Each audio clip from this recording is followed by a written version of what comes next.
மாநகர மாவட்ட திமுக பொருளாளரும் இந்து சமய அறநிலையத்துறை தலைவருமான அசோகன் அலுவலகத்தில் வருமான வரித்துறை அதிகாரிகள் திடீர் சோதனை மேற்கொண்டனர். வேலூர் மாவட்டம் காட்பாடி அடுத்த காங்கேயநல்லூர் பகுதியைச் சேர்ந்தவர் அசோகன். இவர் வேலூர் மாநகர மாவட்ட திமுக பொருளாளராகவும் இந்து சமய அறநிலையத்துறை அறங்காவலர் குழு தலைவராகவும் உள்ளார். இவர் அரசு ஒப்பந்ததாரராகவும் தோட்டப்பாளையம் பகுதியில் பிரிண்டிங் பிரஸ் வைத்து நடத்தி வரும் நிலையில் இரவு கூடுதல் கமிஷனர் பூரணச்சந்தர் தலைமையிலான 4 பேர் கொண்ட வருமான வரித்துறை அதிகாரிகள் திமுக நிர்வாகி அசோகனுக்கு சொந்தமான இடங்களில் காவல்துறை பாதுகாப்புடன் திடீர் சோதனை மேற்கொண்டனர். இந்த சோதனையின் போது அலுவலக ஊழியர்கள் மற்றும் அசோகனின் மகன் அரவிந்தன் ஆகியோர் இருந்துள்ளனர். பணம் எதுவும் இல்லாத நிலையில் வங்கி தொடர்பான ஆவணங்களை கணினி மூலம் வருமான வரித்துறையினர் ஆய்வு செய்தனர். சுமார் 2.5 மணி நேரத்திற்கு பிறகு சோதனை முடிந்து அதிகாரிகள் புறப்பட்டு சென்றனர். இதில் பிரிண்டிங் பிரஸ் வங்கி தொடர்பான ஆவணங்களை சமர்ப்பிக்கும்படி சமன் வழங்கியதாக கூறப்படுகிறது. இதுகுறித்து திமுக நிர்வாகி அசோகனின் மகன் அரவிந்தன் கூறுகையில், முதலில் பணம் ஏதேனும் இருக்கிறதா என்று சோதனையிட்டார்கள். பணம் எதுவும் கிடைக்காத நிலையில் வங்கி ஆவணங்களை மட்டும் சரிபார்த்து சென்றார்கள் என கூறியுள்ளார். குன்றத்தூரில் போதை மறுவாழ்வு மையத்தில் சிகிச்சை பெற்று வந்தவர் ஜன்னலில் தூக்கிட்டு தற்கொலை செய்து கொண்டதால் பரபரப்பு ஏற்பட்டது. திருவள்ளூர் அடுத்த திருவிலாங்காடு வீரராகவபுரத்தை சேர்ந்தவர் தனுஷ். இவர் கஞ்சா மற்றும் போதை பழக்கத்திற்கு அடிமையாகி இருந்ததால் இவரது பெற்றோர் கடந்த சில நாட்களுக்கு முன்பு குன்றத்தூர் அருகே அமைந்துள்ள தனியார் போதை மறுவாழ்வு மையத்தில் சேர்த்தனர்.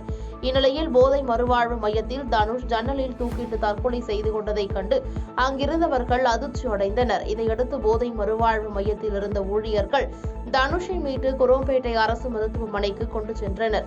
அங்கு பரிசோதனை செய்த மருத்துவர்கள் அவர் ஏற்கனவே இறந்துவிட்டதாக தெரிவித்தனர். இதுகுறித்து குன்றத்தூர் போலீசாருக்கு தகவல் தெரிவிக்கப்பட்ட நிலையில் சம்பவ இடத்திற்கு சென்ற போலீசார் இறந்து போன தனுஷின் உடலை மீட்டு பிரேத பரிசோதனைக்காக அனுப்பி வைத்தனர். இதுகுறித்து போலீசார் வழக்கு பதிவு செய்து விசாரணை மேற்கொண்டு வருகின்றனர்.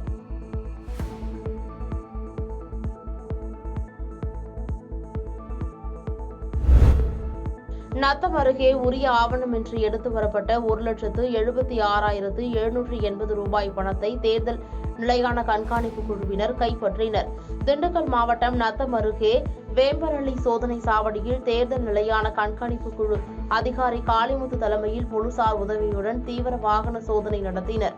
அப்போது அவ்வழியாக வந்த காரை நிறுத்தி சோதனை செய்த போது ரூபாய் 1,27,780 ரூபாய் பணம் வைத்திருந்தது தெரியவந்தது. விசாரணையில் மதுரை மாவட்டம் கடஞ்சனேந்தல் அருகே காதக்கிணறு பகுதியைச் சேர்ந்த மாரிமுத்து என்பதும் மதுரை பறவை மார்க்கெட்டில் காய்கறி வியாபாரம் செய்து வருவதாகவும் நத்தம் பகுதியில் உள்ள விவசாயிகளிடம் காய்கறி கொள்முதல் செய்ய வந்ததாக கூறியுள்ளனர். மேலும் அவர்களிடம் சோதனை செய்ததில் உரிய ஆவணங்கள் இல்லாததால் பணத்தை பறிமுதல் செய்த அதிகாரிகள் மேல்முறையீடு அலுவலர்களிடம் உரிய ஆவணத்தை நேரில் காண்பித்துவிட்டு பணத்தை பெற்றுக் கொள்ளுமாறு தெரிவித்தனர். அங்கிருந்து பணத்தை கைப்பற்றி நத்தம் தாசில்தார் அலுவலகத்தில் தேர்தல் துணை வட்டாட்சியர் டேனியல் பிரேம்குமாரிடம் சீல் வைத்து அருகே உள்ள சார்நிலை கருவூலத்தில் ஒப்படைத்தனர். மயிலாடுதுறையில் QR கோட் மூலம் ஏராளமான கல்லூரி மாணவர்களை தமிழக வெற்றி கழகத்தினர் கட்சியில் இணைத்தனர். தமிழ்நாட்டில் அண்மையில் புதிதாக நடிகர் விஜய் தமிழக வெற்றி கழகம் என்ற பெயரில் கட்சி தொடங்கினார். மக்களவை தேர்தலை சந்திக்கப் போவதில்லை என்றும் அடுத்த சட்டப்பேரவை தேர்தலே இலக்கு என்ற அறிவிப்பை வெளியிட்டார். இதையடுத்து தமிழக வெற்றி கழகத்தில் முதற்கட்டமாக QR கோட் மூலம் ஆன்லைனில் கட்சியில் உறுப்பினர்களை இணைத்து வருகிறார். அந்த வகையில் மயிலாடுதுறை மாவட்டம் மன்னம்பந்தல் ஊராட்சியில் தனியார் கல்லூரி முன்பு வருங்கால இளைஞர்களை தங்கள் கட்சியில் உறுப்பினர்களாக சேர்க்கும் முயற்சியாக உறுப்பினர் சேர்க்கை முகாம் தொடங்கியது. மாவட்ட தலைவர் குட்டி கோபி உறுப்பினர் சேர்க்கை முகாமை தொடங்கி வைத்தார். இதில் கல்லூரி மாணவர்களை குறிவைத்து களமிறங்கிய கட்சியினர் கல்லூரிக்கு செல்லும் மாணவ மாணவிகளிடையே வாட்ஸ்அப் மற்றும் டெலகிராம் QR கோட் அச்சிடப்பட்ட துண்டு பிரசுரங்களை வழங்கினர். QR கோட் பயன்படுத்தி புதிய உறுப்பினர்களையும் கட்சியில் இணைத்தனர். இதில் ஏராளமான கல்லூரி மாணவ மாணவிகள் ஆர்வமுடன் கட்சியில் தங்களை இணைத்துக் கொண்டனர். நாங்குநேரி டாஸ்மாக் மதுபான கடையில் விற்கப்பட்ட மது பாட்டிலில் பூச்சி இறந்து கிடக்கும் வீடியோ சமூக வலைதளங்களில் வைரலாகி வருகிறது. நெல்லை மாவட்டம் நாங்குநேரியில் டாஸ்மாக் மதுபான கடை செயல்பட்டு வருகிறது. அந்த கடையில் அதே பகுதியைச் சேர்ந்த கூலி தொழிலாளி ஒருவர் மது பாட்டில் ஒன்றை வாங்கிக் கொண்டு வீட்டிற்கு சென்றுள்ளார். அப்போது மதுவில் கருப்பு நிற துகள்கள் கலந்திருப்பதை அறிந்த அவர் இறந்து சிதைந்து போன பூச்சியின் உடல் பாகங்கள் மிதந்து கொண்டிருப்பதை கண்டு அதிர்ச்சி அடைந்தார்.